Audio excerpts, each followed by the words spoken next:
चलो डिस्कस करते हैं पाइथन के एक और कॉन्सेप्ट के बारे में, जहां हम लोग बात करेंगे वेरिएबल्स एंड कांस्टेंट क्या होते हैं पाइथन लैंग्वेज में। देखो, तो जैसे कि मैथ से आप लोग को एक बेसिक सा मैथ अलजेब्रा का कॉन्सेप्ट होता है। वेरिएबल का मतलब कोई भी ऐसा वेरिएबल का मतलब एक ऐसा बॉक्स जहां पर हम कुछ वैल्यू को असाइन कर देते हैं। फॉर एग्जाम्पल के लिए x = 10 अगर हमने लिखा, तो इसका मतलब है जब भी हम x बोल रहे होंगे तो इसका मतलब 10 होगा। अब वेरिएबल्स के अलग अलग टाइप होते हैं, वो हम लोग बाद में बात करने वाले हैं। डेटा टाइप्स अलग होते हैं। फिलहाल के लिए अगर हम कहीं भी किसी भी वैल्यू में मतलब कि x नेम इज एक्टिव, तो ये वेरिएबल्स के नाम है और इनके हम अंदर कुछ भी वैल्यू डाल सकते हैं। जैसे हमने x की जगह 10 डाला है, नेम को हमने एलिस से अलाइन कर दिया, एक स्ट्रिंग को नेम में हमने स्टोर कर दिया। इज एक्टिव एक बुलियन टाइप का वेरिएबल हो गया। तो बेसिकली हम क्या कर रहे हैं, हम किसी भी चीज को बार बार रिपीट करेंगे। जब हम बार बार इसको यूज करने वाले हैं तो हम उस वैल्यू को एक वेरिएबल में असाइन कर देते हैं, राइट। तो असाइनमेंट ऑपरेटर मतलब इक्वल लगाकर हम उसको एक बॉक्स में डाल देते हैं, समथिंग लाइक दैट। अब कांस्टेंट क्या होता है, तो वेरिएबल का मतलब ऐसा नेम जिसकी वैल्यू चेंज हो सकती है। कांस्टेंट का मतलब ऐसा जिसकी वैल्यू चेंज नहीं हो सकती। फिलहाल पाइथन में कांस्टेंट जैसा कोई कॉन्सेप्ट नहीं होता, मतलब कि हम खुद ही डिफाइन करते हैं। मेरे कहने का मतलब है, अगर मैंने यहाँ पर पाई = 3.14159 असाइन किया है और नेक्स्ट टाइम मैं अगर पाई की कुछ और वैल्यू डाल दूंगा तो वो उसमें असाइन हो जाएगा। जबकि कांस्टेंट का मतलब क्या है कि वैल्यू चेंज नहीं होती है।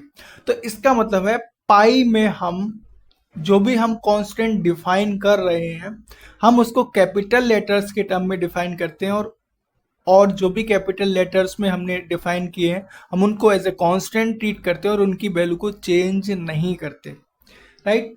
तो हम लोग इस तरह से पाइथन में कांस्टेंट को डिफाइन करते हैं।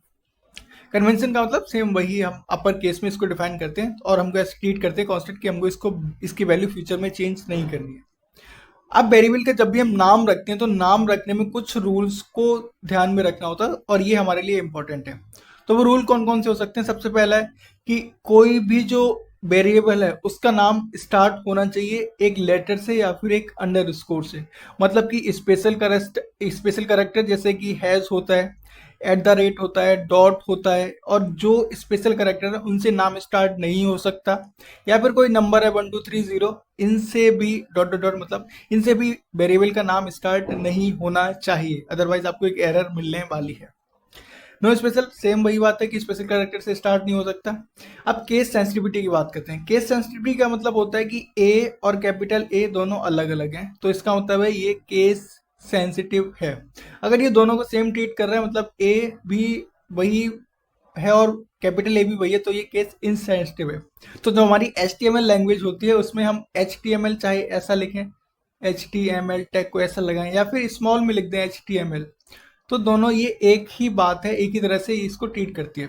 बट पाइथन में क्या है, पाइथन की जो वेरिएबल है ना वो केस सेंसिटिव होते हैं। इसका मतलब माई बेर में, फॉर एग्जांपल के लिए माई और कैपिटल बेर में मैंने लिख दिया 10, और दूसरा वेरिएबल मैंने डिफाइन किया माई स्मॉल बेर लगा के उसको लिख दिया 5।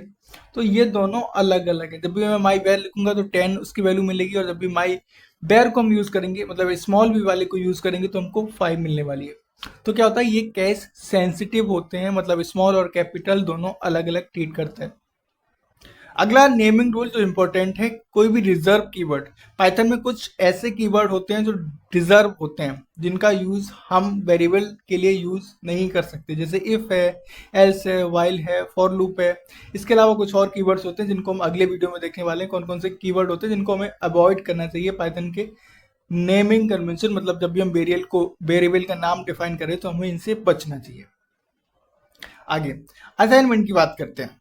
तो सिंगल असाइनमेंट का मतलब हम एक बार में एक वैल्यू को असाइन कर सकते हैं। जैसे x = 10 लिखा तो इसका मतलब है x में हमने एक बार में 10 वैल्यू डाल दी। मल्टीपल असाइनमेंट भी पॉसिबल है, हम एक बार में सेम वैल्यू को एक से ज्यादा वेरिएबल्स में डाल सकते हैं। तो हम अगर इस तरह से लिख देते हैं a = b = c, ये बहुत सारे हो सकते हैं। a = b = c dot dot dot बहुत सारे लिख के हमने कुछ भी वैल्यू डाल दी, 10 डाल दी, तो इस सब में 10 चली जाएगी। इस केस में यहाँ पर 5 चली जाएगी सब में, मतलब a बराबर भी 5 है, b बराबर भी 5 है और c बराबर भी 5 है। दूसरा ऑप्शन क्या हो सकता है कि अगर हम अलग अलग वैल्यू डालना चाहें तो उसको हम कॉमा लगाकर सेपरेट कर सकते हैं। और ये आगे कितना भी हो सकता है, जैसे x comma y comma z रखा है, हम दो चार वेरिएबल और बढ़ाकर, बस याद हमको ये रखना है कि जितने वेरिएबल होंगे उतनी हमको वैल्यू देनी पड़ेगी, मतलब LHS में जितने भी वेरिएबल हैं उतनी वैल्यू RHS पे होनी चाहिए। तो ये मल्टीपल असाइनमेंट का कॉन्सेप्ट था, जिसको हम यूज कर सकते हैं अपनी प्रोग्रामिंग को बेटर करने के लिए, या फिर कोड को इजीली लिखने के लिए, या फिर चैट जीपीटी के कोड को समझने के लिए। आगे, डायनेमिक टाइपिंग का मतलब क्या होता है? डायनेमिक टाइपिंग का मतलब क्या होता है? तो देखो, जब भी हम टाइप को डिसाइड करते हैं तो डेटा का टाइप होता है, डेटा के अलग अलग टाइप होते हैं, जैसे इंटीजर होता है, बुलियन होता है, फ्लोट होता है, अलग अलग डेटा टाइप होते हैं, स्ट्रिंग्स।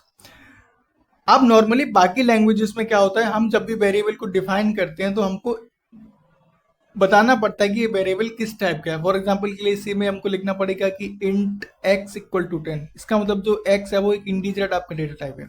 बट पाइथन में ऐसा नहीं होता, पाइथन में ये ऑटोमेटिकली डिटेक्ट कर लेता है, हमें इस बात की टेंशन नहीं लेनी कि ये इंटीजर है, फ्लोट है, स्ट्रिंग है, कोई भी इस टाइप की प्रॉब्लम नहीं लेनी।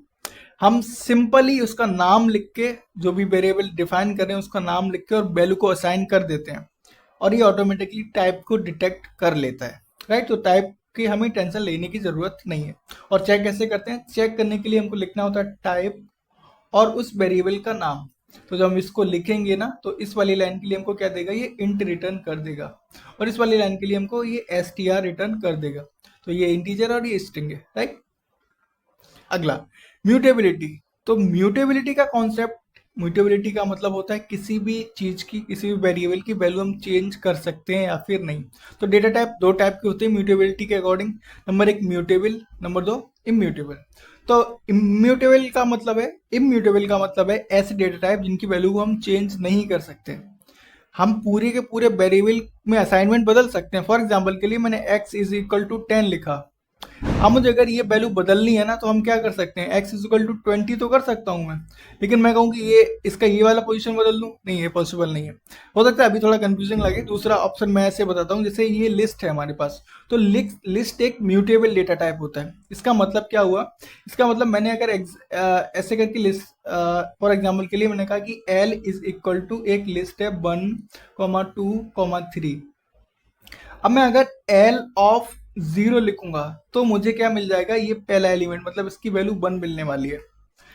और मैं अगर चाहूं तो इस पोजीशन की वैल्यू को चेंज कर सकता हूं। कैसे? मैं कर दूंगा l of 0 is equal to 5। मैं जैसा जैसे ही ऐसा करूंगा तो जो l की एक्चुअल वैल्यू है वो क्या हो जाएगी, 5 2 3 हो जाएगी। तो 1 2 3 से क्या हो जाएगी, 5 2 3 हो जाएगी। राइट, इसका मतलब है इस पोजीशन की वैल्यू को मैंने चेंज कर दिया। अब यही ऑपरेशन मैं अगर इस टपल के साथ ट्राई करने का चेंज करने का ट्राई करूं तो ये पॉसिबल नहीं है, ये हमको एरर देगा, कहेगा कि टपल इम्यूटेबल है, आप इसकी इस पोजीशन को या फिर इस पोजीशन को या फिर किसी भी पोजीशन को चेंज नहीं कर सकते। हाँ, आप चाहे तो पूरे के पूरे, जैसे माई टपल इक्वल टू 1 2 3 है, मैं अगर लिख दूं my tuple tuple is equal to 3, 4, 5, ये तो पॉसिबल है, बट मैं इसकी पोजीशन की वैल्यू को चेंज नहीं कर सकता। तो ये म्यूटेबल और इम्यूटेबल का कॉन्सेप्ट है। तो हम वेरिएबल में कोई भी वैल्यू, चाहे म्यूटेबल हो चाहे इम्यूटेबल हो, दोनों ही असाइन कर सकते हैं, कोई प्रॉब्लम की बात नहीं है। अब वेरिएबल और कांस्टेंट की नेमिंग कन्वेंशन के बारे में बात कर चुके हैं, लेकिन फिर भी एक बार देख लेते हैं कि क्या जो हम वेरिएबल के जो जो कांस्टेंट का नाम है उनको अपर केस में रखेंगे ताकि हमको याद रहे, हमें इनकी वैल्यू चेंज नहीं करनी है, और ये हमारे कांस्टेंट है। इम्यूटेबल का मतलब है कि इसका मतलब ये हुआ कि पाइथन, जैसे हम लोग पहले बात कर चुके हैं कि पाइथन खुद कोई कांस्टेंट डिफाइन नहीं करता, आपको कांस्टेंट खुद ही डिफाइन करने होते हैं, और याद रखना होता है कि उनको कैपिटल लेटर में लिखेंगे ताकि हम उनकी वैल्यू को चेंज नहीं करेंगे।